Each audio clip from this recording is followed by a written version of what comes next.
మొక్కజొన్న సాగు అంటే కేవలం గింజల దిగుబడి మాత్రమే అనుకుంటున్నారా? కానే కాదు.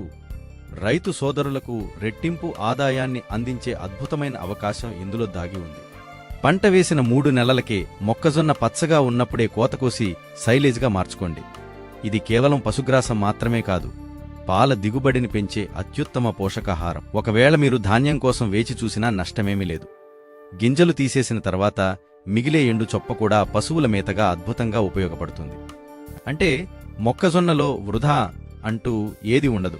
నాణ్యమైన సైలేజ్ మరియు పోషక విలువలున్న మేతతో మీ పాడి పరిశ్రమను లాభాల బాట పట్టించండి. ఆరోగ్యకరమైన పశువులు, మెరుగైన పాల దిగుబడి, ఇదే ప్రతి రైతు కల. అధునాతన వ్యవసాయ పద్ధతులు, నాణ్యమైన ఉత్పత్తులతో నోవా అగ్రి గ్రూప్ ఎల్లప్పుడూ రైతు పక్షపాతిగా ఉంటుంది. కలిసికట్టుగా సాగు చేద్దాం, సుస్థిర భవిష్యత్తును నిర్మిద్దాం.